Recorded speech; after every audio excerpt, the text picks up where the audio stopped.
Les podcasts du Figaro. Nous respectons votre vie privée. Avec votre accord, nous utilisons des technologies pour stocker et accéder à des informations personnelles. Vous pouvez retirer votre consentement à tout moment. Ce genre de texte, vous les croisez chaque jour ou presque en naviguant sur Internet, et ça depuis mai 2018. Comment je sais ça ? Parce que mai 2018, c'est la date du début de l'application d'un texte de loi européen, le RGPD. Je suis sûre que vous avez déjà vu ce sigle plein de fois dans les articles du Figaro Tech. Il signifie Règlement général de protection des données, et ce texte de loi s'applique à l'ensemble des sites Internet accessibles depuis l'Union européenne. Le RGPD fait partie de notre quotidien d'internaute, et ses effets sont concrets. Par exemple, au début de l'année 2023, les autorités italiennes se sont appuyées sur ce texte pour suspendre temporairement l'accès à ChatGPT en Italie. C'est quoi le RGPD et à quoi ça sert pour nous, les internautes ? Allez, je vous explique tout en 5 minutes. Bienvenue dans Question Tech, le podcast du Figaro qui répond à vos interrogations sur les nouvelles technologies. Je suis Chloé Voitier, je suis journaliste tech au Figaro, et même si le RGPD a été voté il y a pas mal d'années maintenant, il continue d'être à l'origine de plein d'actualités. Je vous propose donc de revoir les bases de ce texte. Sortez les cahiers et les stylos, c'est parti.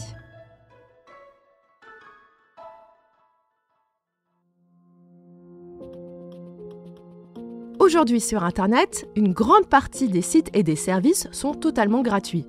Et vous connaissez le refrain, si c'est gratuit, c'est vous le produit.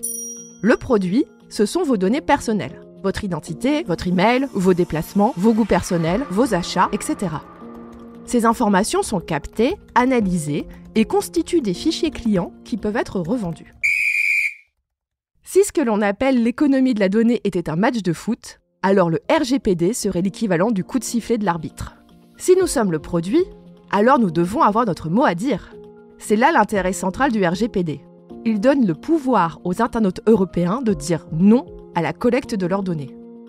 Cette décision se prend site par site et elle est valable pendant 6 mois. Mais pour prendre une telle décision, encore faut-il savoir de quoi on parle. C'est ce que l'on appelle le consentement libre et éclairé.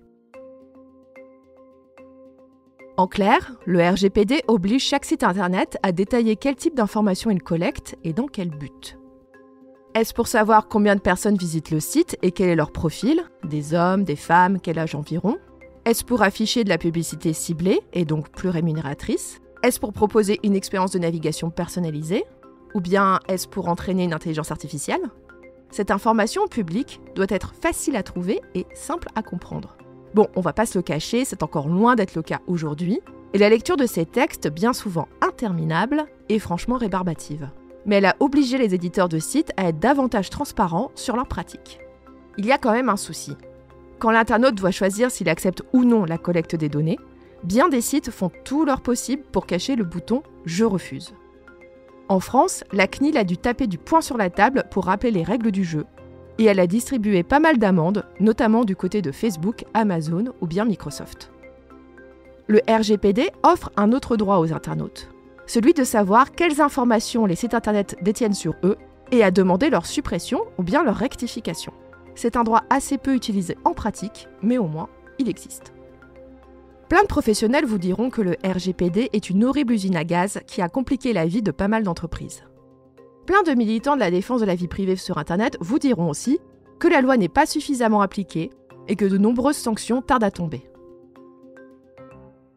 Mais si ce texte est loin d'être parfait et n'a pas atteint tous ses buts, il a permis une prise de conscience collective importante.